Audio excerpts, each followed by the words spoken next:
meeting to order at 6:15. I'll entertain a motion to approve the minutes from December 4th, 2018. So moved. Second. Is there any discussion? Hearing none, all those in favor of approving the minutes from December 4th, 2018 signify by saying aye. Aye. Opposed? Abstentions? Motion passes. Are there any additions or deletions to the agenda? I have one I'd like to add under correspondence. It's Community Hope in Action. Is there anything else that needs to be added or removed? I don't think so. Okay, then I would entertain a motion to take the agenda out of order and take members of the public first. So moved. Second. Any discussion? All those in favor? Aye. Opposed? Abstentions? Mr. Marchant. Hello, I'm just here to represent the Historical Society and update where we are. And as requested, we turned in a proposed budget to Steve for the West Townshend Bridge. We're working on a draft of the letter to the trucking companies. We're going to discuss it at our regular meeting, which is next Monday down at the office at Robert DeGrenier's. And then when we finish our draft, I'll get a copy to you to look at and decide whether we want to send this out. It's gone around to 5 or 6 people now, and they've all commented on it.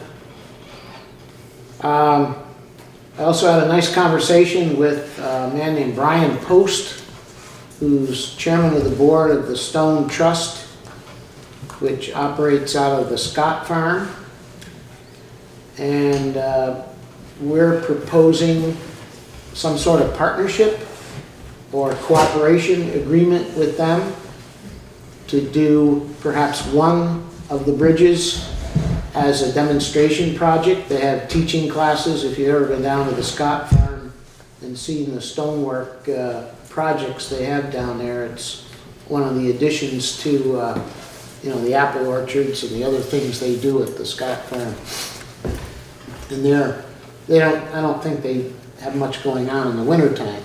So he emailed me back and said that our idea was somewhat positive and that they needed to get a group together, which he was suggesting in January for us. So that might be a nice way to accomplish one of the projects with them. They're all, Michael Weitzner's involved. He's one of the teachers at the Stone Trust. He's not on the board of directors, but Maybe Fair Work. pardon? Are you thinking Fair Work? The road Fair Work? Well, the two that we've proposed is Fairbrook and Negro Brook. Michael's considered both of them. The major issue with Fairbrook that he's concerned about is the level of training will need to be higher to work on that bridge than the one by the state park.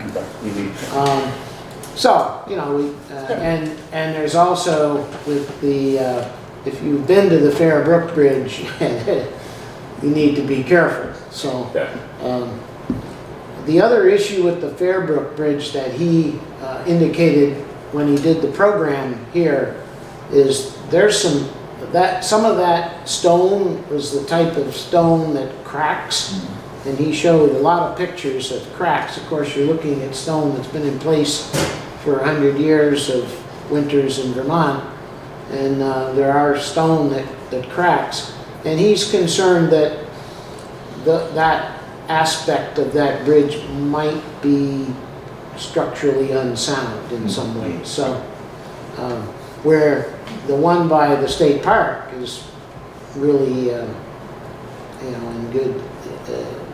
good one to work on, and you probably won't need scaffolding or something of that sort. Good access all around. Yeah. Nice staging area. So that's it. That's my update. My other hat, as Will asked Rob talked to me about the tree up at Wistful. It's all been taken down.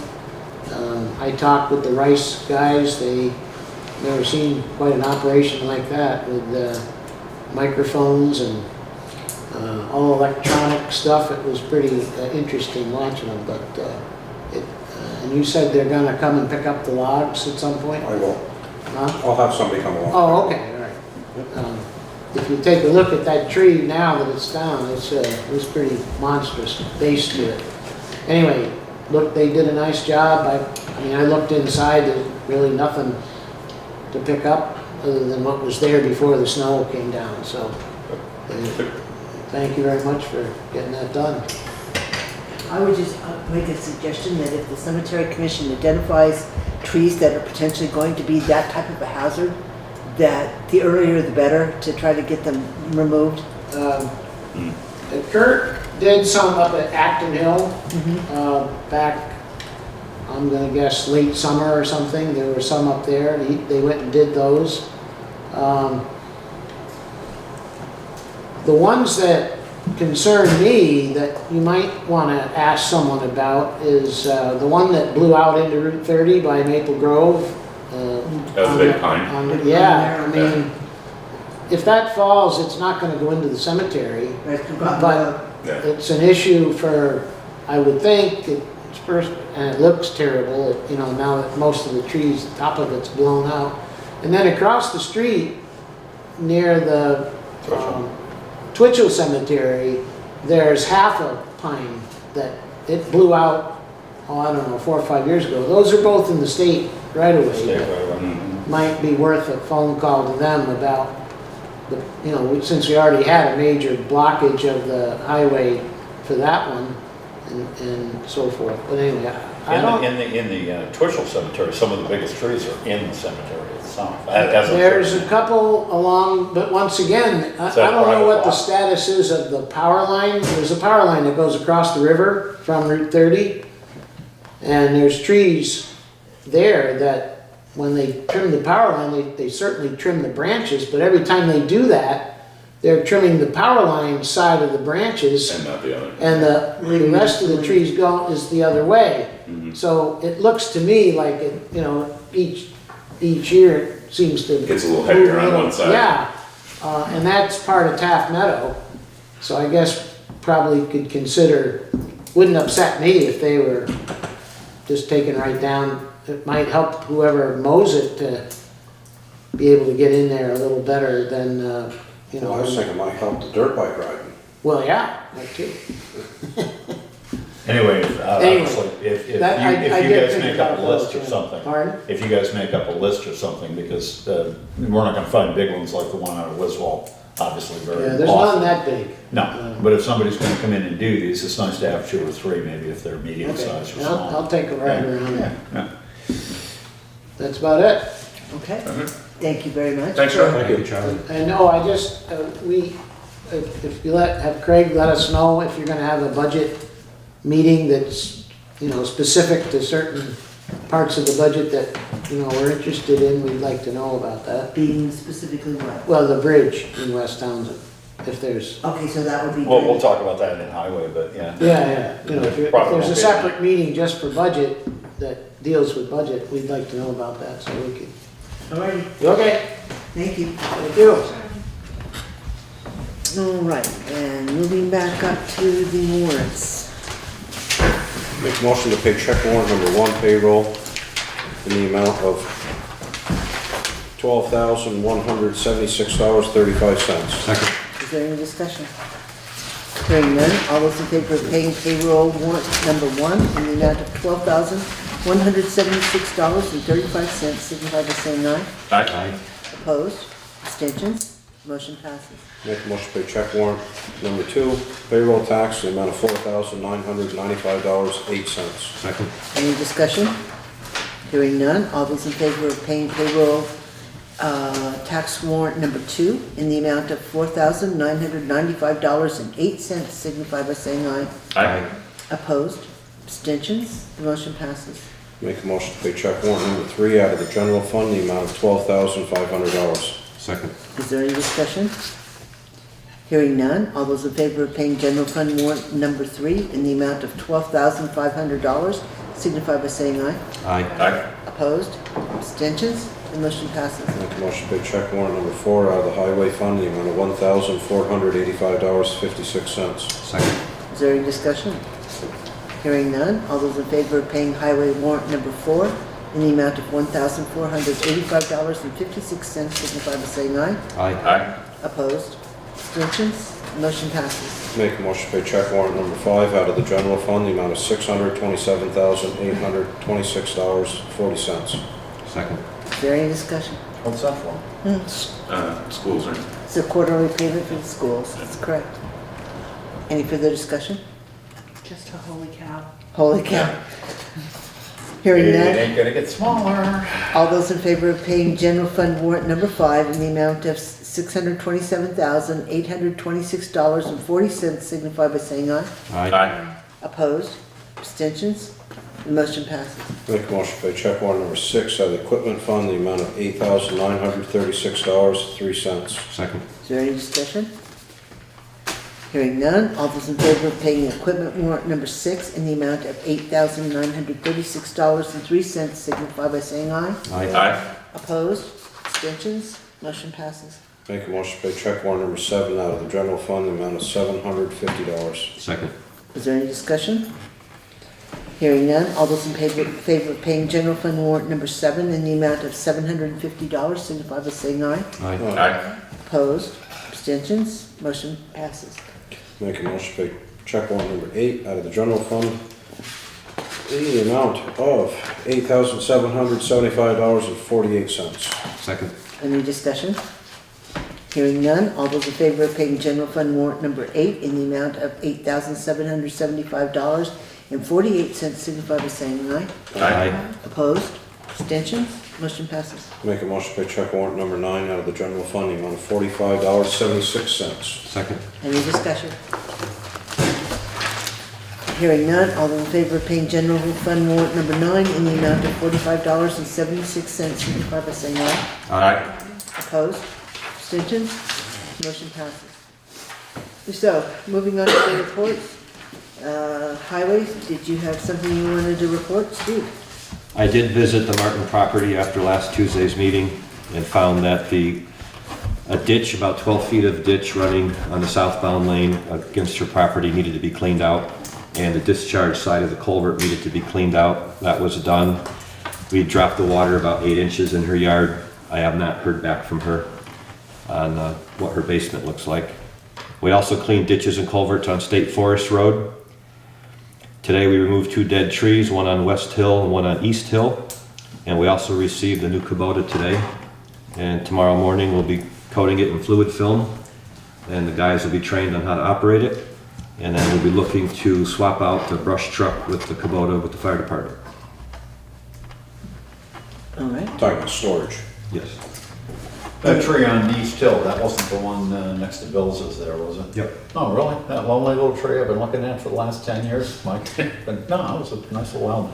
Yeah, okay, They're yeah. 4-foot lengths at the town pit if you want. You want to pick them up? You want a souvenir? Okay, any questions? Then, we have a note here that the signs have come in for the West Town Stone Arch Bridge. They're up. You doing 5 miles an hour? One I am. of them is up. The 5 mile an hour. Yeah, the 5 mile an I'm hour sign gonna is up. change out the weight limits because I misordered those. So that has been followed through on. Town clerk, you all should have gotten a copy in your box of the counter money for the last Yep. month. And treasurer, Your sweep account, $1,458,651.56. Your checking account, $27,474.90. Not too bad. That's before tonight, I was gonna say, we took care of half of that, though. no Yep. problem. Any discussion or any questions? All right, then moving on to correspondence to the Community Hope in Action. I just will, we received a card from the group and It says, Community Hope in Action would like to take a moment to thank you for your support. Without it, we could not bring your community together or our community together in a positive way. Thank you for your support. And it's signed by, I'm assuming, all of the members of the Community Hope in Action group. So if anybody would like to see that, it's here to look at. The BCTV is an interesting dilemma. I just received this right before I came for the evening, and to fill you in, there are proposed changes at the FCC that will cut into the funding for Brattleboro Community Television. We've been asked to write a letter of support, stating the town's position and or our feelings with regard to continuing having the service available or having the free access available for the community, which we are in the process of doing. This letter that we received tonight is from Cora Tolbridge, who is the executive director, and it is an actual request for the town of Townsend. It says, we are requesting a sum of $1,000 for the upcoming fiscal year based on the rate of 85 cents per person. The town will continue to have select board meetings and town meeting day covered without additional charge, along with residents being able to use BCTV's equipment and facilities to create their own shows. This is essentially a request that would make sure that there was funding in place if the FCC does move forward with the changes that are being proposed. So when we get to budget, we need to consider either having this as part of the budget or to have it as a special article to let the voters approve at town meeting. So if we do decide that we're going to have it as a separate article, we have either the ability to add it ourselves, or we can ask that it be a petitioned article. But at this point in time, that's something we'll need to discuss. But this did come in this evening. Okay, so you can tell Cora I did respond, please. The next thing on the correspondence list, we received a very lengthy letter from Kevin Burke from the Townshend Business Association concerning a discussion that we had on our October 23rd meeting this year about the Pumpkin Festival and some of the observations that were made at that festival and that were brought back for a public discussion with the board. And I just would like to, rather than reading the 3.5 pages, I would just like to respond to some of the salient points that he has made in this letter. And I'd like to say, in a lengthy letter received by Kevin Burke, president of the Townshend Business Association, Mr. Burke takes issue with a discussion that was held at our meeting on October 23rd concerning issues that were observed at the Pumpkin Festival on the town common. Mr. Burke seems to think that the Pumpkin Festival was singled out for issues that arose that day, such as multiple vehicles driving on the common grassy area, display items being attached to trees, and booth anchors being driven into the root balls of the trees. Mr. Burke states that, and this is a quote, "There are no policies or procedures that we were made aware of at any time when we asked to reserve the common for the Pumpkin Festival, or at any time after that, nor do you have any listed on your website." There are numerous pieces of that statement that I would like to address. First, the Select Board was never given the opportunity to discuss rules and procedures for the use of the common because the Business Association never formally requested that it be allowed to use the common. Someone, and we do not know who, called the town clerk and reserved the date for the event. There was never an opportunity for the Select Board to address any common use concerns as we do with Grace Cottage when they annually ask to use the common prior to Fair Day. Secondly, the town does not have a website. Any information that is available on the internet is the product of private citizens using their own resources and time to gather public documents and make them available online. The town has no oversight over the content of these websites. Most importantly, the discussion that Mr. Burke is referring to was, in fact, a discussion about the issues we have observed at events this year and the depth and scope of the policy needs to codify official policies for use of town resources. Mr. Burke states that, quote, It seems to him that we have been discussing this outside of the public forum and that we have been working ourselves up about this in a FA executive session of sorts. I would point to the agendas from the last year which repeatedly list the item common use policy. Use of the common has been a matter of discussion for the select board since before the movie company for Funny Farm came to town in the 1980s and sprayed fake snow onto all the common trees and killed most of them. We have been working on rental policies for the common and the town hall for a substantial period of time. This evening, we will be adopting a policy for the use of either area that will include a rental agreement, a hold harmless clause, a fee structure, and the underlying policy that dictates the rules and procedures that must be adhered to in order to use either the common or the town hall. Mr. Burke asked for an apology for the board's discussion about the issues observed at the Pumpkin Festival.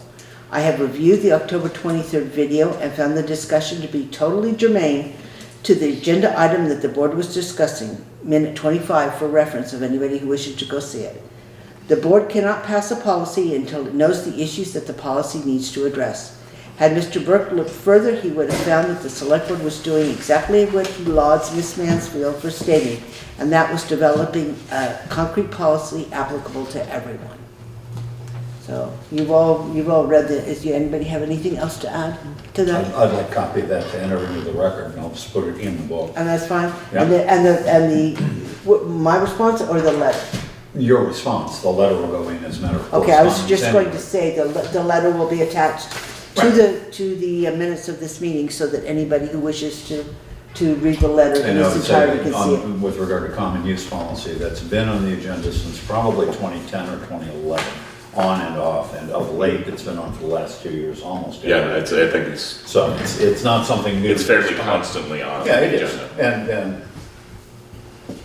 it's been developed throughout this year. All right, so if nobody has any other comments, then we are going to move on to the policies we just discussed. And the first one is going to be. Have we received, yeah, I do. Have we received any minutes from them as far as their meetings? The Business Association? Yeah. No. Or any of that, or we're supposed to? No. Oh, well, it seems to me that everybody's supposed to have minutes and. But they're not a municipal function, they don't fall under that. Yeah, they're not Open subject meeting to law. open meeting. Yeah, they're not subject to. I'm not sure how they're structured, but it's a private organization. All right, so. Do you want to, just before you get too far on this, there was this Townshend back when it's on the clipboard, the bridge speed limit ordinance. We just need something for the record book. Oh. The signs are up, There is, Yeah. and get all my papers reorganized here. We do have the original, or the actual posting for the warning of the 5 miles per hour for the bridge. And it says, Article 1, authority, you all have a copy? Mm-hmm. This ordinance is adopted by the select board of the town of Townsend under authority granted by 23 VSA section 1083B. The purpose of this ordinance is to promote public safety and preserve the historic bridge structure by establishing a safe speed limit on the Stone Arch Bridge B34 located on Back Windham Road, Town Highway 7 in West Townsend. Speed regulation. Based upon consideration of the physical characteristics of the Stone Arch Bridge on Back Windham Road in West Townsend, the following speed limit for traversing the said bridge is hereby established. The speed limit on the Back Windham Road Stone Arch Bridge shall be set at 5 miles an hour. The above speed limit shall be posted in accordance with standards set forth in the Manual of Uniform Traffic Control Devices. Penalties. This shall be a civil ordinance which shall be enforced in accordance with the provisions of 24 VSA Chapter 59 or through any Vermont court having proper jurisdiction. Penalty for violating the above speed limit shall be set forth by the schedule of fines established by the state of Vermont. Enforcement officials. This ordinance may be enforced by any officer from the Windham County Sheriff's Department, Vermont State Police, or any certified Townsend constable qualified as law enforcement officer in the state of Vermont. Effective date. This ordinance shall become effective 60 days after its adoption by the Townsend Select Board. If a petition is filed under 24 VSA Section 1973, the statute shall govern until the effective date. Okay, so I would entertain a motion to sign said ordinance. So moved. Second. Is there any discussion on that? Hearing none, all those in favor of signing the ordinance signify by saying aye. Opposed? Abstentions? Motion passes. So which way do you want to go, right or left? Go right first.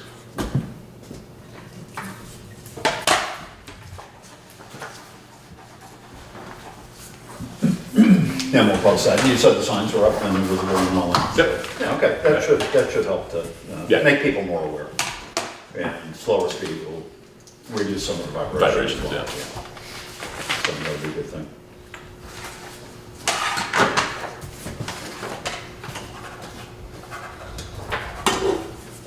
Steve apparently stood under it and looked up. All right. Brave man there. So the first item on the agenda under old business is the personnel policy. You all received a draft on the 7th, of December. You have a revised draft, and any changes that were made between the 7th and today and this evening are in bold in the middle. You didn't get your new copy. It may be on the bottom. Should be good. There it is. So did you get feedback from anybody on the board? I got feedback from Kathy and I talked about it. I tried to incorporate yours in and she had something else from you that she incorporated in there, so it should be fully I reflected. scanned this in and tried to do track changes, and the document wouldn't Yeah, I know, and allow that to happen. this'll have to be So cleaned a lot of up. what I edited again is in kind of on this last draft that we received on the 4th or whenever we got it last. So you're gonna just run through it? She, Well, again, we can go through the changes unless there's something additional. Section 5, Can I, yeah. But what- hours of service and payroll compensation. Okay. Okay, The last sentence of the paragraph is on the following page.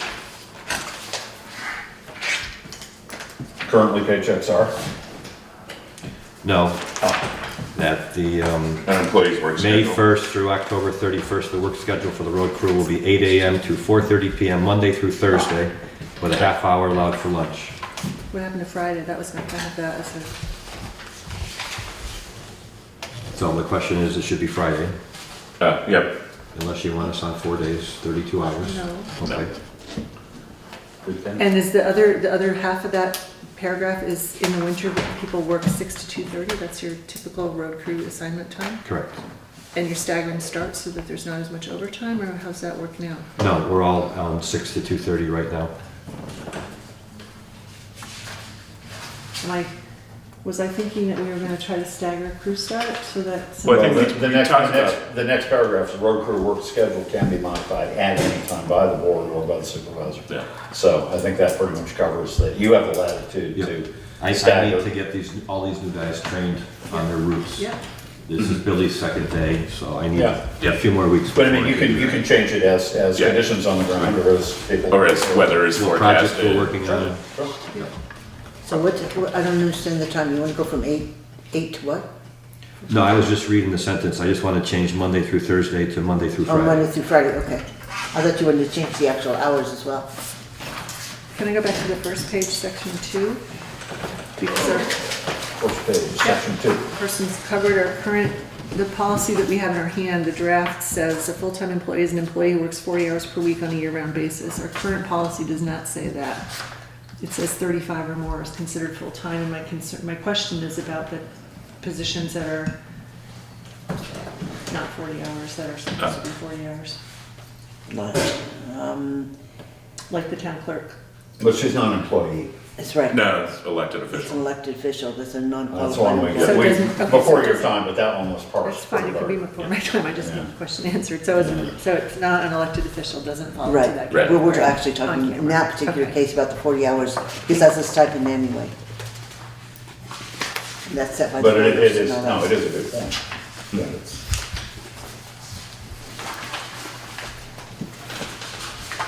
I also had a clarification in section 4. I need to put page numbers on here. Great. I will.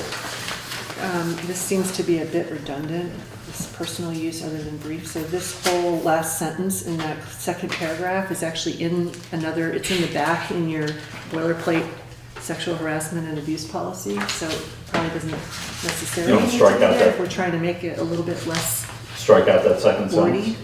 Employees with internet access are expressly prohibited from accessing, viewing, downloading, or printing pornographic or other sexually I explicit. disagree with that. But, Okay. You disagree with removing it? It's not removed, it's just in a, it's in its disagree with own little policy. section further I got this along. little blue circle going around up here. And can't download The it at next home. page, just above section 5, I would suggest that it says maybe if the violation of this policy is found to have occurred, the offending employee may be disciplined up to and including termination. It's just semantics, but not limited to dismissal from employment. It should Up be to- legal, Including. including termination. I'm sorry, which section is it? The Up to- last sentence before section 5, Okay. Yeah. just a, Stop. just a reword at that, maybe disciplined including, Yeah, but it's just discipline, semantics. maybe disciplined up to and including Yes. termination. Is that right, Crystal? That's what I said, yep. Maybe disciplined, cross out all that, up to and including termination. Okay.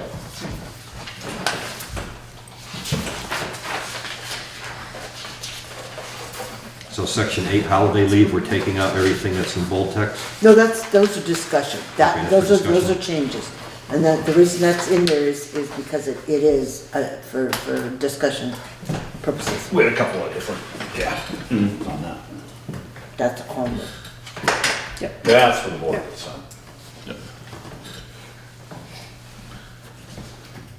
You know, so the question becomes, So are you just asking for feedback? I'm asking for, well, On your you and I, turn. what you gave and, We're and on what the I same. had we were on the same on the deletes. Can we just go through them? Sure. We're keeping New Year's, we're keeping Christmas, what else? We're keeping New Year's, definitely we're keeping New Year's, Memorial Day, Independence Day, Labor Day, Thanksgiving, and Christmas. Okay, Those are definitive. okay, so the bold are up for discussion and. Pretty much. Battle of Bennington's Yeah. not in there. So does anybody have any thoughts on the others? I would still say town meeting day, we should keep, but I can see the As reason a for paid deleting. holiday? I would respectfully disagree with that. There aren't that many businesses any longer that pay employees to attend town meeting day. And if you pay them and they don't attend, do they get paid? Or, so there's a management. That's true. Have to bring a play slip there, back from so- the board. Yeah. Right? Well, no. You have to be elected to an office to get paid. I How about that? think, I think the schools should be closed, but I think kids should come with their civics teacher to town meeting. If they don't, Yeah. then they should be in class. Seems a little silly, but Anyway. Yeah, that makes sense to me. I'd be okay with deleting that. What about President's Day? That was the only one that was kind of up in the air. I mean, I'm not sure that a lot of, if the town is operating like a business or wants to operate like a business, not many businesses are closed on all those No, other holidays. Martin that's Luther true. King's birthday, businesses don't really close. President's Day, businesses are still open typically. Columbus Day, maybe you could argue that, but Yeah. not so much if you're a business. And Veterans Day is, We're closed like from Christmas week to Valentine's I here. know. And snowstorms, I'm just. And it doesn't, Yeah. so my thought Wait a minute, here you did is it doesn't mean that employees couldn't have the time off or couldn't take the time off or couldn't request the time off, right? Or, They yeah, can they use could use their they paid can time use off their to paid do time it. off. It's just not an, It's just not an automatic paid. automatic day. holiday. I would agree with that. Paid. You know, the 6 that are on here are the typical paid holidays that Mhm. most businesses are closed for. Or, second. so. Yeah, Do you agree with that? let's remove the others. Steve, unfortunately, I'm gonna have to ask you to recuse yourself from that particular That's why I'm sitting discussion. here quietly. Yes, okay. So the 4 of us then are in agreement that it should be the 6 major holidays that are considered paid holidays for the employees? All right. Then the next major change is the next paragraph where the bold is talking about the Holiday rate of pay. The rate of pay. And Will had a question about that earlier, as to what it actually means. And technically what it would be then for 4 of those holidays, if an employee does not work, the employee will be compensated for 8 hours of regular time. If the employee is called in, say for a park day on Independence Day, the employee would be compensated at double time for the amount of hours worked and still be receiving the rest of that, say they work for 4 hours, and so they'd be double time for the 4 hours, and then they get the additional 4 hours of regular, so they get their full 8 in the background. Okay, are we all Yep. understanding that? And then on Christmas and Thanksgiving, because those are considered holidays, and this is similar to the one we currently have, they're entitled to their pay regardless for Christmas and Thanksgiving. And if they do have to come into work, then it's time and a half for the time they come in and work. So they're essentially 2.5 times for those 2 holidays. Yep. Okay, anybody have any comments or any questions, or is that not clear, or? No, I Alright. think that's fair. Because like I said, those were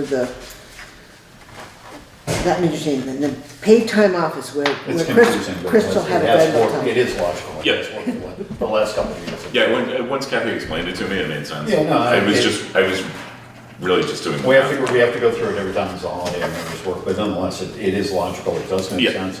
And we've been doing that the last couple of years, and it's been okay. So, it just seems awkward on paper. Yeah. Yeah, exactly.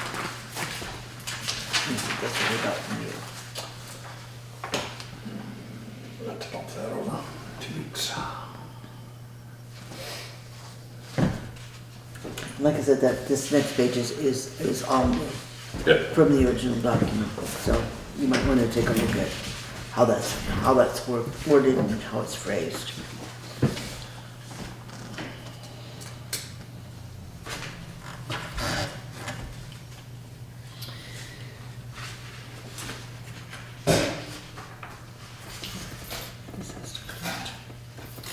Are you taking comments? Yeah, Yeah.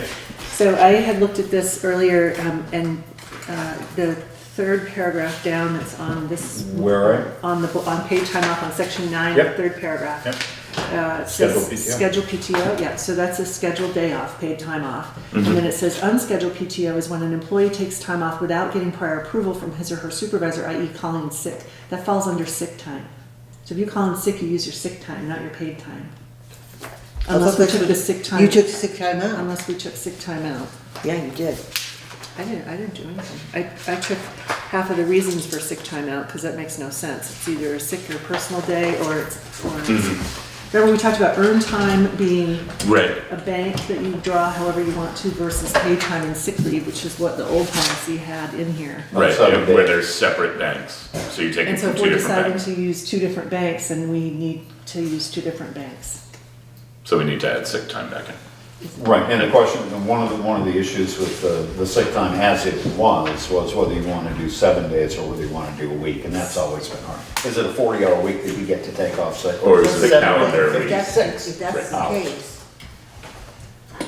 Right, so if we're gonna have PTO and sick, then you have to decide what's your sick bank look like. Our current policy says, which is. It says a week, It 7 says days. 7 days, Which is not. 56 hours. well, see, that's what I thought you'd done here, Because because a work week is 5 days, not Right. 7. you've taken vacation, or what would have been considered vacation, for the first 1 to 4 years to 2 weeks. 2 weeks. Which is what I assumed that you had done, with the way you crossed that out, that you put that into one bank.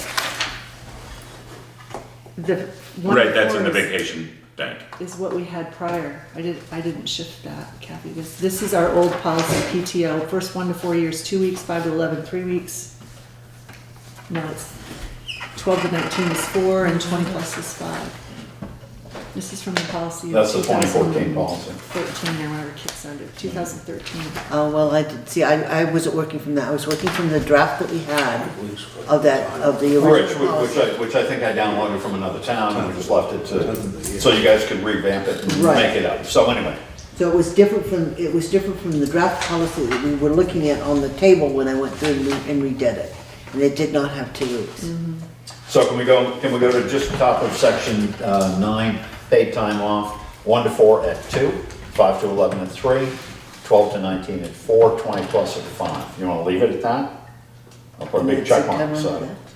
Or just flip it to an earned time bank, and people use the earned that. time. Just change the definition. It's earned time. Right. The challenge with earned time is that you earn hours of time off based on actual hours worked, where paid time off has a bank that you draw down from.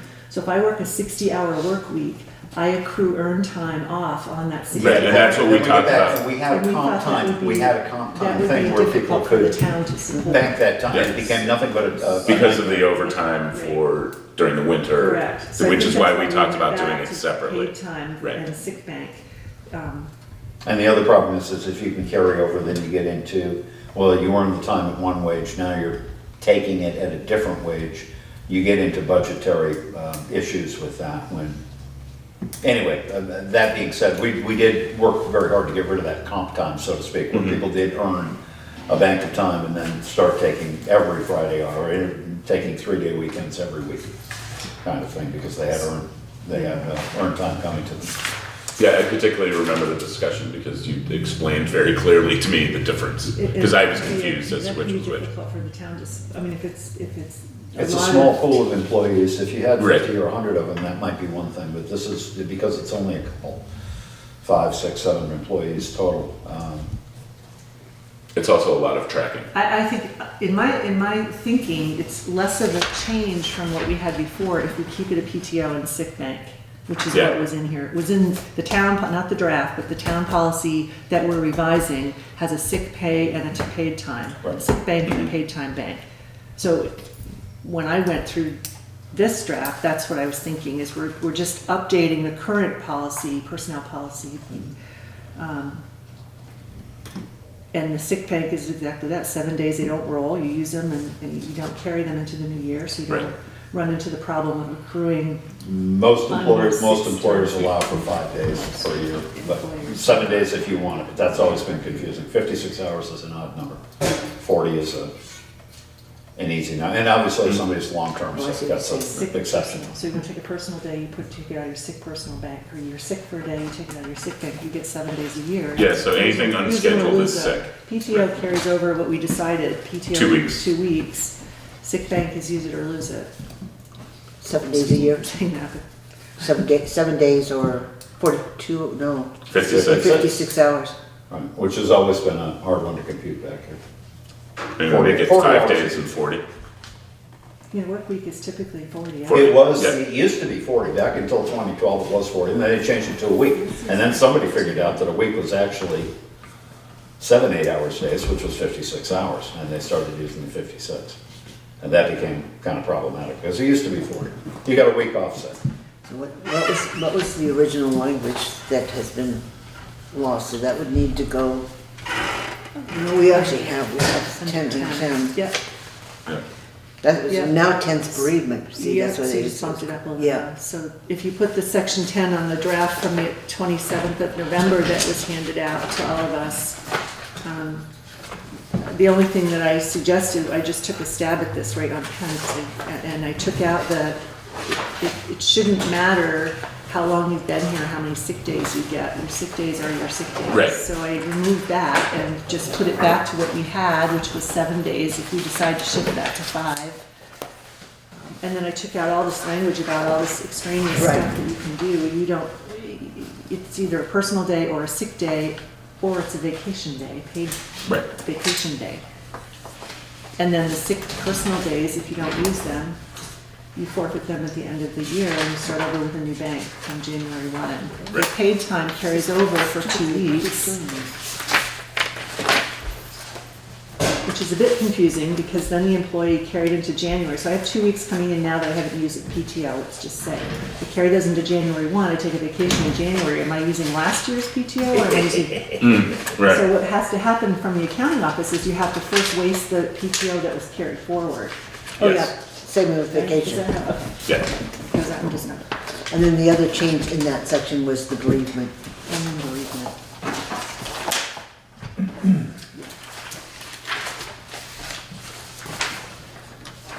Yeah, 3 paid bereavement leave days. The only thing I would suggest here, that I suggested here was that we define immediate family. It's, Oh, can we go, I'm sorry, can we go back to section 10? I guess it would be sick time, sick leave. You want to use that whole section that was in the previous draft? no, No, okay. I want to use this part of that. I'll Because I make a can't email it, copy. I'm not able Yep. to email it, so. Okay, I no, don't that's know why, fine. But it won't go for some, and I'm not very technological. So we're gonna cross out all that. We're just gonna put full-time employees will accrue sick time at the following annual rate, 7 days per year? Right, And 5 days? Or 5 days? I 5 think days. 5. Okay, so Five, we're 5 gonna- days, 40 hours, and that will become section 10, and then. Yep, and then we'll. Get it down. I just wanna mark that in, so we'll just work out with this. What did you say about bereavement? That we We have need to to do? define immediate. Define immediate family. Yeah, that's, yeah. So that it's really clear what people consider their immediate family and what we think of when we think of immediate family. I mean, I think of parent, spouse, child. Grandparent. Grandparent. Stepchild, step-parent, so it just needs to, typically those are spelled out, so it's clear. So that my cousin's uncle twice removed is probably not immediate family. Right. I would take paid time for that, for certain, but I would not necessarily get. Get paid bereaved. bereavement leave. And the rest of it wasn't changed. There was absolutely no change Yeah, in the yeah, original. boilerplate, yeah. Okay, can you give me that down? And just my politically correct statement is on section 17, equal employment, you probably ought to add sexual identification. So the town of Townsend shall not discriminate against any employee or applicant for employment on any legally recognized basis, including but not limited to race, color, religion, sex, sexual orientation, age, national origin, marital status, disability, veteran status, ancestry, pregnancy, gender identity, HIV status, there might be a HIV status, place of birth, or any other recognized basis under local, state, or federal law. Well, I just wondered if we wanted to add sexual identification. Yeah, just tell me where Just- again that is. I've Maybe got- after it's sexual sec- orientation, Yeah, the section 16. could go, Well, I've got section, show me where we are. Yeah, we're, see, everything, Okay. everything's moved, just skip Instead down. of protected but, basis. but I, No, so I just can't add really it find to it, the I can't find it anyway. Okay, this wants to, No, it's not. Just about about the that, so effective, veteran yeah. status, blah, blah, blah. Gender identity, and then what, sexual identity? What did we call it? For that identification. Identification. This- That's different from gender It identity? is. Okay. Okay. See, I still don't see it. Do you see it? Okay. What's the difference? Right here. No, let's see. Go back. Go back, go back, go back. We need to have that out different time. Sexual orientation. Oh, okay. So what are we adding to that? I'm just suggesting that we add the current language Sexual- also, which is sexual sexual identification. identification. So I may be a male, but I identify as a female, or I may be female, but I identify as male. Or I don't identify as male or female. Right. Okay, so I don't need to do this. Well, what would you do? I'm just trying to get this exact and have it. Well, I I got definitely that. identify as a I got female, that. but I got that. Yep. And it's gonna be right after that. So I'm keeping That depends on how you This. identify. right there, which is now 5 days, and I'm keeping this section down here. That's that paragraph, and this is going out, and that's going out. So this paragraph's the same, right, and we're changing this to 5.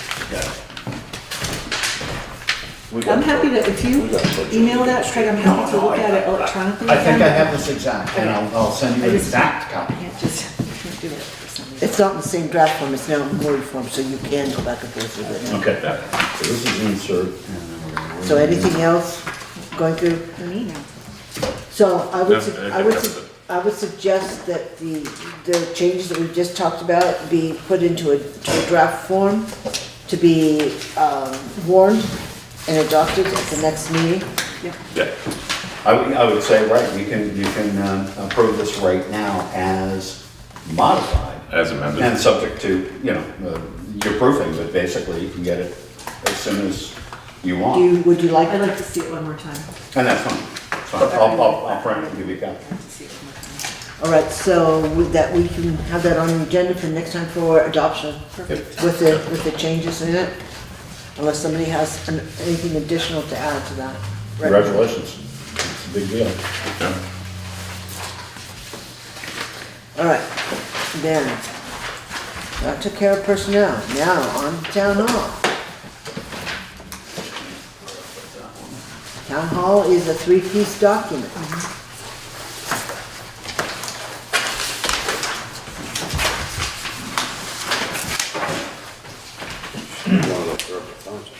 Yeah, you did. Count money, huh? Put a piece of double-sided tape on it, Put some more that on. a little sap. Okay, again, this is, Changes are in bold. actually. Oh, no, this is the. This- Yeah, plain, yep. This is something that has been pulled together. We looked at it multiple times, the Yeah. different draft one. Yeah. What's basically been added is the fee schedule Yep, for discussion, because we had no changes as far as I know for the rest of it. So we're talking about a fee schedule on this particular policy of the downstairs, the kitchen only of 50, the downstairs in the auditorium, so in other words, the whole building of 100. And in the winter months, October through March, the downstairs in the auditorium would be 150 because of the heat needs and the electrical needs for the upstairs. Can you just clarify for me, this is profit and nonprofit, resident and non-resident, correct? No, It's not. oh, you mean, it's applicable to everyone. Okay, so the same fee no matter where you are. Who you are, from where and- you're from. Okay, great. Yeah. Great. Like I said, that was the only change from the draft that you all saw, was just the Yeah. fee schedule that was added to this.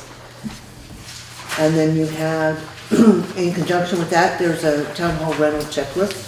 It's fairly simplistic, that, And that can be amended as we discover or as things change, but it's a preliminary and it's been fairly standard. A lot of these things have been understood and now they're just simply written down. and the final portion of that is the town hall and the common rental agreement, which actually spells out the information that needs to be filed with the town prior to reserving either the town hall or the common for an event. It includes the name of the organization or the individual, the event supervisor who's responsible for the event and is to be available during the event for any issues that come up, including a contact phone number, the date and type of an event, liability insurance information, a checklist as to which of the two policies you're actually looking for, an indemnification for the town that is a hold harmless agreement, so that the party that's running the business doesn't hold the town or the employees responsible for losses, and then dates, and then a whole series of approval by the select board, the security deposits that have been put down, et cetera, et cetera, et cetera. So that particular agreement will go with both the town use policy and the common policy for requests The rental, yeah. for the rental. Now, if you're gonna have a birthday here or something, you need to get liability insurance? Now, how would you go about getting liability insurance for a 3-hour? I think you can get a binder through your homeowners. Oh, good idea. Yeah, That's probably really correct, yeah. yeah, you can get I'm sure a, that's almost right. always you can get a binder through your homeowners. It takes, takes a bit of pre-planning.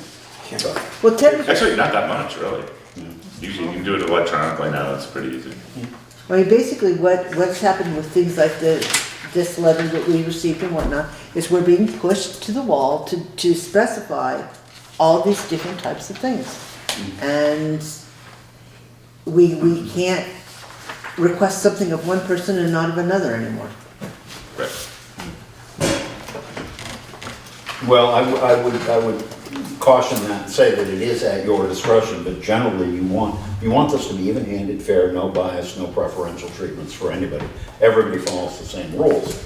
The board does have discretion. I don't know, I think For a you special just take and circumstance. lock the door and don't have it open then. Because, I mean, who's gonna actually, as a regular resident, wanna get liability insurance and all the other stuff?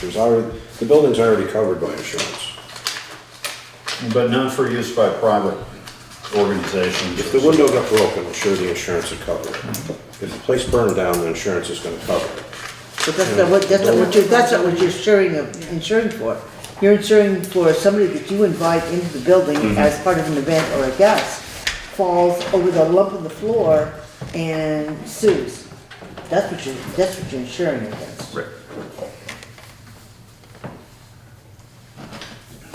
So if you come to pay your taxes, should you bring a liability in case you stub your toe on the front No, step? because that isn't covered by the town's insurance, because we are We covered. welcome the public. Because it's regular business. Exactly. Whereas somebody, Well, the town hall being used was part of regular business too. I mean, it's not. But not for a Private birthday party. rentals. We're talking about not business activity that happens during the business hours of when the hall is open. We're talking about private functions that happen typically when town hall is not open for regular business hours, right? So if we don't have a policy and a procedure to follow, then we have chaos, which is what apparently we've had up until now. So if you make it fair and equitable for everyone, then that's exactly what it is. These are the Yeah. rules, play if you want to. Exactly. Have your party somewhere else if you don't wanna have it here, because you don't wanna call your homeowner's insurance and make sure that you're covered if your kid slips on a, widget on the Yeah. floor. Or your it's kid's another- friend, or, Yeah. yeah. Yeah. I think this is good, my sense is this is good business practice, not meant to be punitive. well, I mean, No, that's, no, no. My feeling is it's a little bit overboard and it's kind of, I mean, the insurance part, I don't know. But you guys do whatever you want. You're Well, way no, more no, about it than I am. it's not a warrant. I'm just a redneck that lives up the road that doesn't really come down here and do much, so. any further discussions then on that? I do have one thing on the checklist. I think you should put a number for the thermostat to be turned down to. Oh. Well, I think that's a Turn it good down answer there. here. I would say the checklist is, while it's part of this, Yeah. you're referencing it in the policy. I think this is a fluid and a working document, and this is for handout whenever somebody Sure. signs a form, and this is to be gone through by Right. whoever your designee is, whoever your representative is, that's basically discussing this with whoever's running the building, and you just want to, this is just be aware of this. Turn the Right. turn the thermostat down, it doesn't, and if we say, try to bring it back to 60 or bring it back to 65, I think they understand that. It's not gonna be all the way off, they're not gonna shut it off, presumably. Presumption is what I'm worried Well, about. I understand, we can. I think you just We can make, put the thermostat make in it the lock. 62. We can put the thermostat in the lock, but we can add that in there, we can certainly, that's easy. Yeah, I think just put a number so when Yeah. you give them the sheet, it's there. Okay. There's no question. The bigger issue is this thermostat probably doesn't get changed very much. This one stays static all the time. When the heat goes on upstairs, it's a preheat, but basically it's to shut the heat off when you leave. Yeah. That's more of a, not turning the thermostat down, but basically you're using the heat for a period of time. Yep. You get to use that, but basically when you evacuate the building, that heat goes off, those doors get closed, it cools down after that. Okay. That was, But the checklist is kind of a working document. What's formal is the policy and the actual agreement itself, the signed agreement. And the indemnification, yeah. hold harmless indemnification policy. And I would make a motion to adopt the Townsend Town Hall use policy as written. Second. Is there any discussion on that? Yeah, I think it sucks, but. Anything else? Why do you think it sucks? Well, I just think that it's gonna, the insurance, by the time you get done with the insurance and the payments, you're basically shutting it off to quite a few people. I mean, say you rent a place in town here, do you have homeowner's insurance? And if you call your homeowner's insurance, I don't know what you have for your homeowner's insurance, but I try to not call them for anything. Because all that's gonna lead to is them poking their nose into what you're doing, and next thing you have some over-analyzing insurance agent trying to figure out what you're doing. As what if you don't call them and you leave them alone, you just pay your insurance bill, you got a good chance of them not bothering you. But if you call them and say you want to have an event every 2 weeks here, whatever, but. Oh, I mean, for someone using homeowner's insurance, I doubt that they're going to be having an event every 2 weeks here. Well, I How do you think know? that maybe the people renting the town hall are renting it because they don't have a home and they can't have a function at their house. And that's one of my points, is we're taking and we're bringing it to the point where it's like, all right, I mean, okay, we gotta make it all fair and equitable. Well, cool, make it fair and equitable. I mean, you're kind of eliminating half of the town. I mean, not everybody has homeowners insurance, not everybody wants to deal with insurance. You know, if you're gonna have a fee to come in the building, that's fine, but this is our building. This is the 1,200 people, 1,200 people that live in this town building. And it's like, we're basically saying that you need this and you need that. And it's like, if that's how you wanna be with it, be like that. Let's go to a vote. You vote it in, it goes. If it doesn't, it doesn't. So, but just remember that you're cutting out quite a few people in the town. Anything else? Well, I think the one thing that the letter that we did receive did point out is at that meeting on the 23rd, we did have an issue with the fact that there was something scheduled in the building that we knew nothing about. And I think that regardless of what happens with the policy itself, I think we need to have a formal arrangement for renting the town hall, so that everybody who works in this building is aware when there's going to be somebody in here and when there's not, when it is available. And that's one of the big fallacies of leaving it so fluid that there's not that formal request Right. to use the building or to use the commons. So if you're not comfortable with the amounts in there or with the I think his biggest issue is the insurance. It's Yeah. insurance. I would like the board to have the discretion as to whether to require insurance or whether to be able to waive it, but I don't know how to get around it other than the hold harmless agreement. For some functions, you may not require insurance if they're Right. casual and local functions. So how are you gonna handle it? But I don't know how that's equitable. Right. I don't know how that's equitable. Okay. But yet, at Okay. the same time, we have entities that are constant, that have keys to the building, are coming in and pretty much using it anytime they want. Right. But it seems to me, and in regard to that, not to counter you, it seems to me that the function for Gray Scotch Hospital or Wyndham Regional, where you get 4 or 5 people at a conference, there is very little risk at that, as opposed to having, 25 children here running up and down the stairway. That seems to me a more risky situation for individuals and for the hall in some ways than a quiet group that's simply doing a PowerPoint presentation. In any case, I don't know how to make that equitable. I'd like to see the select board have full discretion over everything on a case-by-case basis. But I don't know how to build that in without getting you guys into special circumstances and favoritism or whatever, and getting into this, it's okay for this group to use it every week and we're just gonna waive the fee. And that just throws everything right out the window. Well, I mean, we have on the rental agreement, we have the select board approval form. We could add a line to that as to whether or not we deem an insurance rider would be needed. So that it would be more case by case.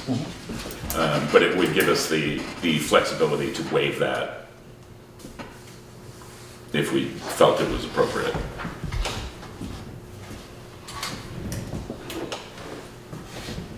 What do you think of that one? I think you guys can do whatever you want. Told you what I thought.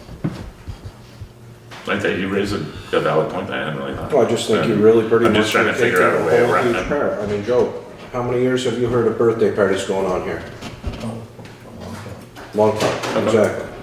How many times, there's just so many different things that go on here. Maybe we need insurance for all of it, but maybe we don't. Right, well, and this is what I'm trying to And find a way I think around pretty much it. taking a lot of people out that they would say, if we're gonna spend $100 or $150, we'll go somewhere else, and maybe that's what you guys want. I mean, it seems to me that if anybody uses it, it gets pretty contentious down here. So, Where are we? You have a motion? I know we have a motion on the floor. Do we want to vote on it or do we not? We're on discussion, and I was just would like to see if there's any way around the liability end of it, the insurance end of it. Because I don't think that's something that's possible for everybody. everybody who would want to rent this facility.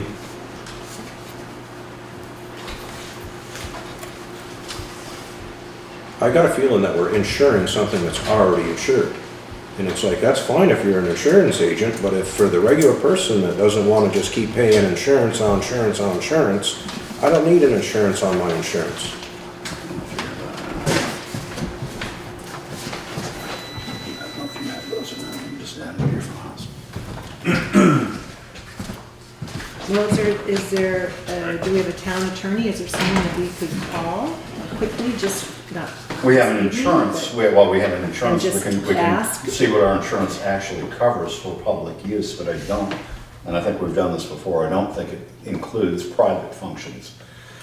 And private functions can be anything from serving food to serving alcohol to whatever, or simple dances and things like that. I mean, serving alcohol, if you're gonna have, it's gotta be catered. This has to be catered, Right. have bartenders Then- license, all that. and they Right. carry Yeah, their they own get special insurance. circumstances, Right. yeah. But I'm pretty sure our insurance doesn't cover those kinds of, and again, that's why you have a hold harmless, and that's why you have, Which seems to, we already seem to have that in effect, which nobody's using. The whole harmless agreement. Yeah, well, we don't, no, this goes with it, it's kind of I typed that up from another, that becomes part of the package. I mean, is there some sort of disclosure where or clause somewhere you could have somebody sign and it's like, town hall is left, Well, potentially, you don't blame the town hall for the bump in the floor. That's basically what you're saying. If I trip on that Right. bump, that's on me. If I put my hand in the blower motor fan belt and hurt my thumb, that's me. I mean, that's not the town's fault. easy now. Jeez. Maybe we should see if we can get the insurance company to look at the hold harmless to see if that is. Nothing is, the insurance company is not going to tell you what's going to No. happen in a court of law. No. That's true. I mean, But they can assess risk. That's what they do. I think insurance for use of the common, I think insurance for use of this building is appropriate and proper, and I think it's equitable on the one hand. I would like to see the board have the discretion to waive waive it. that under special circumstances, and whatever that may be, on a case-by-case basis. And I don't know how to build that in necessarily. And that's just my opinion. I mean, and again, I do sympathize with Rob's sentiment.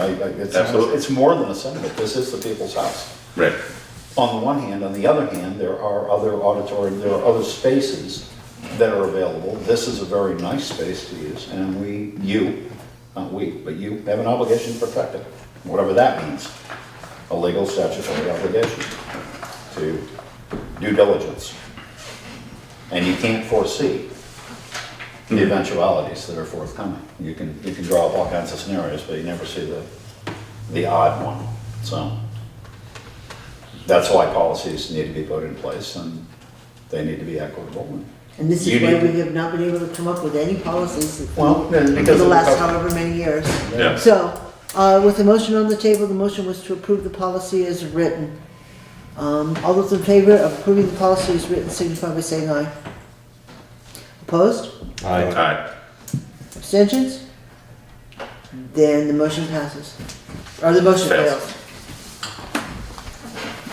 Now, So what would you like to do? that's what I was just gonna say, Yeah. because I, Well, I think we need to. Somehow write in an ability for maybe we make the insurance not the default, but something that we ascribe responsibility for. So instead of requiring insurance regardless, we only require it we could do it by the size of the group. And that's the only thing that really comes to mind. Is it better to keep it simple and give the board the authority to waive the insurance regulation and on a case-by-case basis? I'd be okay with that too.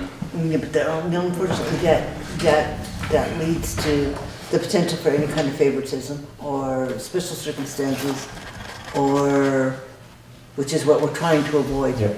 We're trying to make it equitable for everyone. So what we were saying in that particular case, that You know, somebody who wants to use the town hall for a private dance, for example, Retirement party.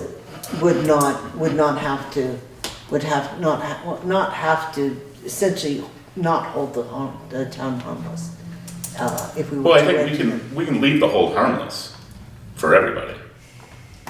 What we're talking about is the But the whole, insurance rider but the whole, for har- 500,000. but the hold harmless is basically saying, in not so many words, that you have the assets to cover any and all liabilities that might occur from your event. And to have that asset, you need to have the insurance. Right. So you Stated right get, here.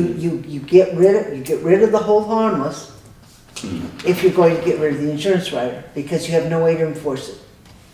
Right.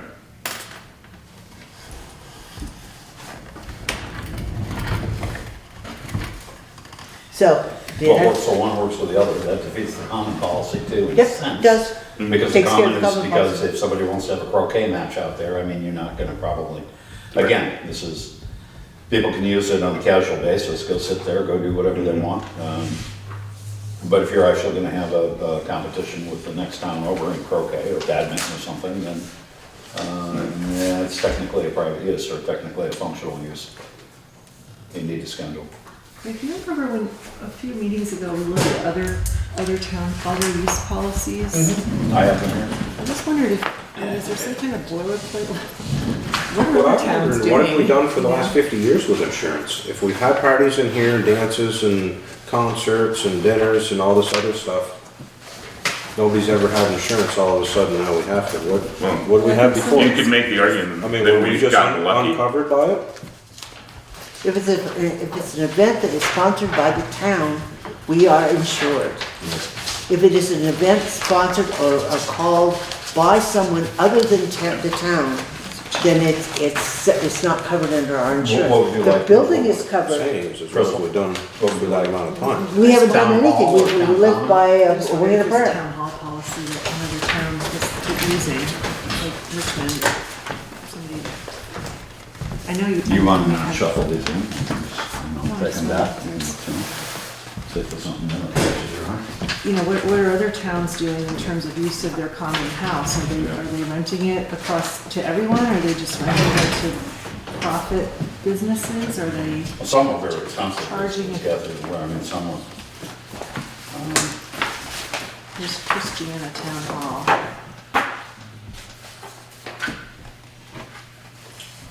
Check for the security deposit of $150 and a separate check for the rental fees, see below for fee schedules. Non-residents, they have a sliding scale based on residency and non-residency.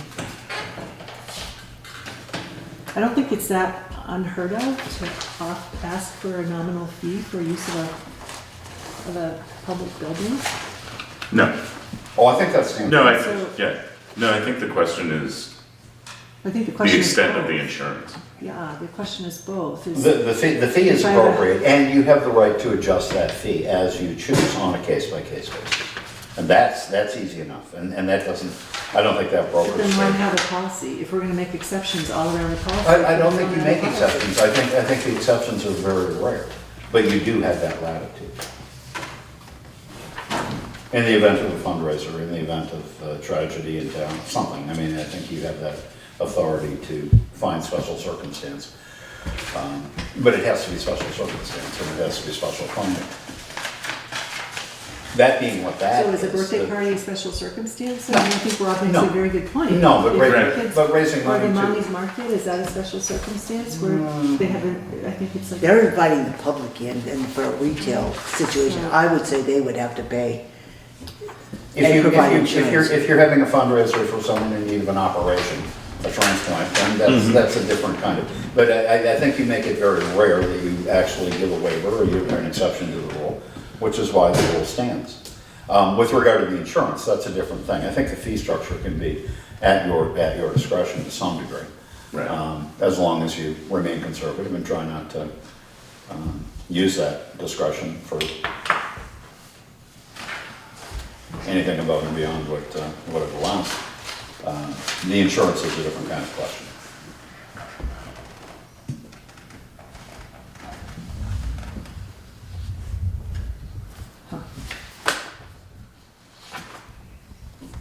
I think you'll find that most towns that do have a policy that I was able to download are a lot stricter than we are. But then again, that's why they have a policy and that's why it's online. Those that are essentially policy-less don't have anything to basically look at. And a lot of towns. That's why I'm looking through the ones that you printed and I don't I see. have them over here. I don't see. Yeah, Crystal has a stack there. Yeah, I don't see any that require an insurance record. I don't either. Nope. Only one does if you're serving alcohol. Yeah, which, Bridgeton or whatever. Yeah, yeah, which generally would be Number 9. provided by the caterer anyway. right.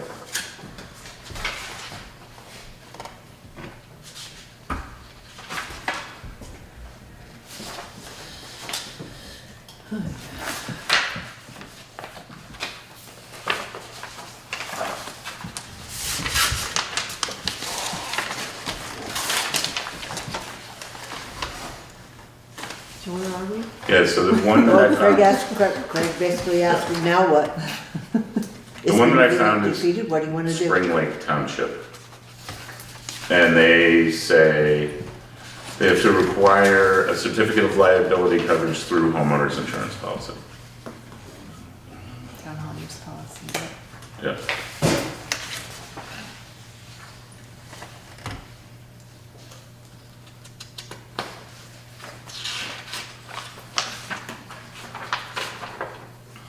Now, which part of the hemisphere is that from? I don't know where Spring Lake. is. Spring Lake, like Florida? I have no idea. Yeah, this has an insurance clause and an indemnification Yeah. clause in it, as well as a fee schedule. Yeah.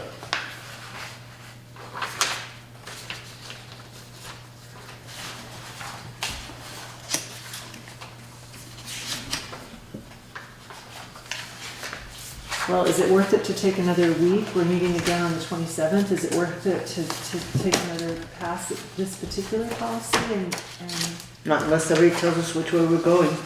I've got so many hours involved in these policies right now, I'm not rewriting them again until you tell me what you want.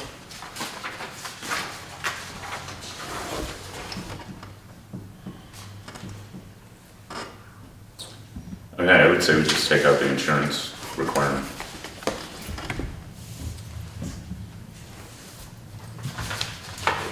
Because again, there's. Well, that's gonna leave you with the fair days, and it's gonna leave you with big functions here that are basically you're not requiring Well, insurance for. what I'm saying is we could take out the requirement as the default and leave in the possibility that it may be required for larger Then events. it becomes discretionary to the board, and then it becomes, as Kathy was saying, a pick and choose between who you like and who you don't, potentially. And the ones you don't, you require heavy insurance, $1 million. and That's all part of that. life. so. Yeah, I don't know, I feel like that, you know, as a board, we are disparate enough in our beliefs Well, the that pressure- we're not pressure gonna be that- able to favor anyone over anybody The else. pressure that comes down from organizations like VLCT are that you CYA, I mean, you do everything you can. Right. And there are a lot of memos to that, if not in this particular case, but there are a lot of circumstances where they do want you, whenever you get into a contractual arrangement with anyone for anything, to sign that 30-page form. Right. Basically.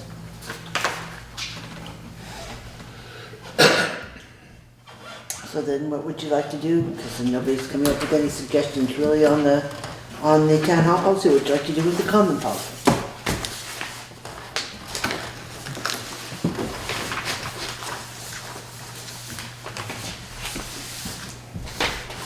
I know what I'm gonna do with mine.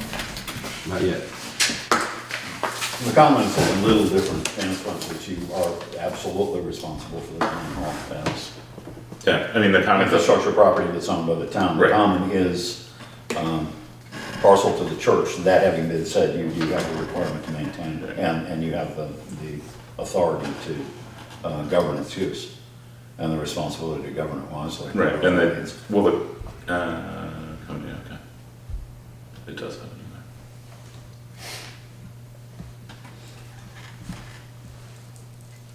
Well, so I'd make a motion that the select board pass this current iteration of the town common use policy as it's written. Is there a second? Second. Sorry. Okay, is there any discussion? Because quite frankly, that's. I mean, it does have the liability, it doesn't have amounts. It has Is the an amount, it difference. says $100 fee payable to the No, town. not for the insurance. I'm saying what we've been talking about is the insurance. And this says, all requests shall be accompanied by an insurance liability certificate. Right, But without the amount that is present in the town hall policy. Oh, you mean up to? oh, up to $500,000? You mean? Right, yeah, That's technically what they write them for regardless. Right. I mean, that's.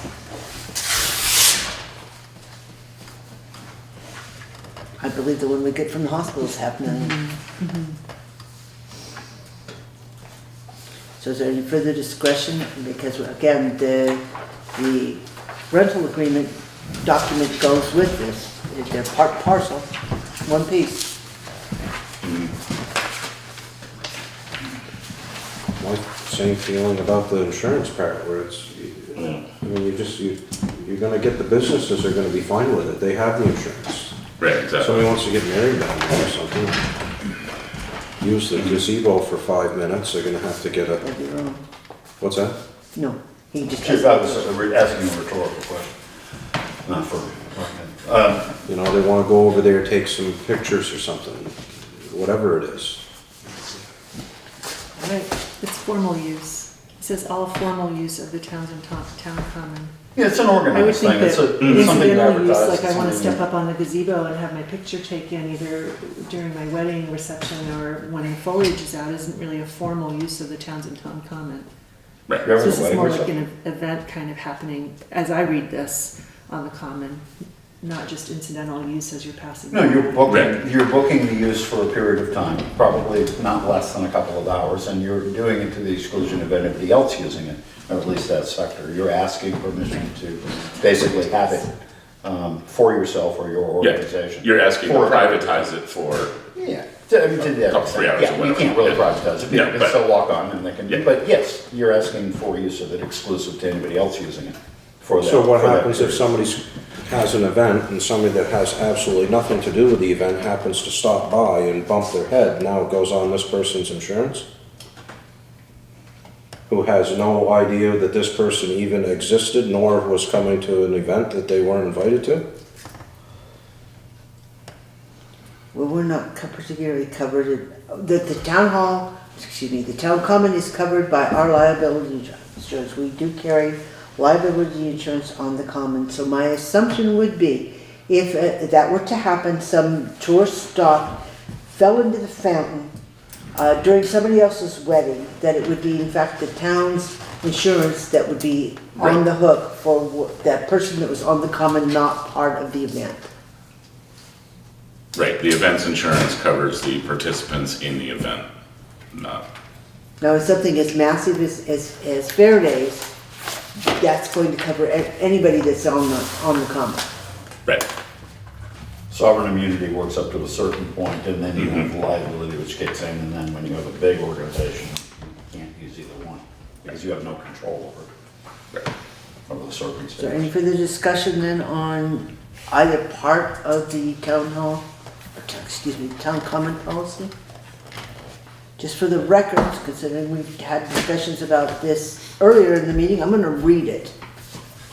So that everybody is aware of what we're talking about, everybody is aware of what is being discussed in context of this particular policy. All formal use of the Townsend Town Common by an individual, group, party, or organization will be subject to approval by the Townsend Select Board or its designee. The request for approval to use the town common will be stated on an application form delivered at least 30 days in advance of the planned event to the town clerk's office. All requests shall be accompanied by insurance liability certificate indemnifying the town of Townsend. The organizer shall name and have available an event manager to address any issues that may arise. Failure to have a person present and in charge of the event may result in suspension or termination of the privilege to use the common. A $100 fee payable to the town of council will be required of any individual, group, party, or organization using the town common. The fee is to help offset taxpayer expenses of maintaining the features and grounds of the town common. Events which require structures to remain standing upon the common for more than 2 days will be charged an additional $25 per day for the common's use. At the discretion of the select board or its designee, a security deposit may be required before approval of the planned event. Following the event, the security deposit will be refunded unless damages are incurred during the event. Motorized vehicles are prohibited from driving on the town common. Emergency vehicles, which are providing for the health and safety of event attendees, are permitted to park upon the grassy area of the common during the event. This would include any necessary fire trucks, ambulances, or law enforcement vehicles. No other vehicles should be parked upon the common during the event. Law enforcement, traffic control, and standby medical services shall be the responsibility of the organizer, and under circumstances which necessitate these services shall be required. The trees on the town common will not be used as anchors, tie-downs, or bolsters. Absolutely no nails, tacks, staples, or ropes shall be used on any trees, nor will ground stakes be driven within 4 feet of any tree trunks. Use of the town's available electric service on the common is not permitted without prior permission. The town common will be completely cleared of all trash immediately following the event. The structures, appliances, and fuel tanks will be removed and the town common returned to its original condition within 24 hours. That's what's being considered at the moment.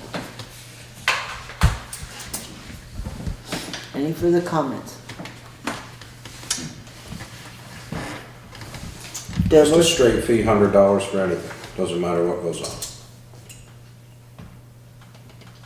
Right? That's currently what it says, yes. So, there's a motion, and I believe it was seconded, Seconded by Will. that the town common use policy be adopted, and then the question became, is that for both pieces, or is that just one piece, or what specifically is that for? You mean for the policy and the rental agreement? Yes. Yeah.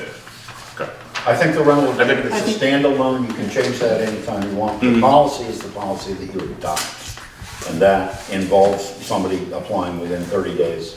Yeah. The application is something that changes as conditions change.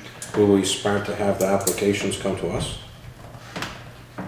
And you only meet every 2 weeks, but they basically, it's up to Yeah, the it's select, 30 it's up to days, the yeah. select board or its designee to look at the applications and vet the application. It will come to the select board or whoever the select board puts in charge. Any further discussion? No? Hearing none, all those in favor of adopting the Townshend Town Common Use Policy as written signify by saying aye. Aye. Opposed? Abstentions? Motion passes. Then I say aye just for the insurance part. I just think you're cutting out people saying as you are in here, but whatever. All right, then moving on to the town reports, I did see Craig sending me a note from next door that there is some interest in helping to collate and produce It's a work in progress. the town report, and I've asked him to reach out to the individual to see what might be involved with having the students help in the preparation of the town report. The some of the reports are going to start becoming due here shortly. They're coming in, yeah. We're gonna have to figure out exactly the extent that we wish to go to this year with the town report, how large we wanna make it. Because again, the more outside information that we put into the town report, the more expensive the printing is as well, as is the mailing. So I think we're gonna have to decide just how extensive we will want to be this year. The, if there's nothing I mean, I else, think in the past, it's run roughly, what, like 60 pages, something like that. Something like that. well, but again, the town itself has paid for the school in perpetuity. And that's a fair number of pages in the middle of the book. It's 8 to 12 pages in the middle of the book, yeah. You know, so again, for example, there will be at least a small report from the school this year, even though they will not have a budget to present at town meeting. There'll be something about this last year's final budget. But do we want the 2 or 3 pages of written reports from the, excuse me, the superintendent and the principal, and do we want to continue to pay for that? That becomes the question. Well, hopefully it'll be a lot cheaper than what we just paid them here a little while ago. It'd be nice. So anyway, if there's nothing else in new business and no need for an executive session, is anybody aware of anything for either one of them? Do we, just on the town report, we have the bids from printers.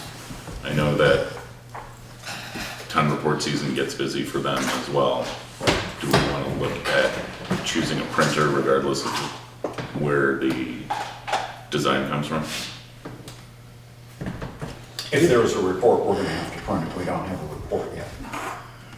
Right. So it's kind of hard to lock somebody down and say, we're gonna publish somewhere between 40 and 60 pages during this particular week, although we can bracket the 2-week period of time that we would have to submit it in order to get it back, in order to meet the statutory requirements for mailing it out. Right.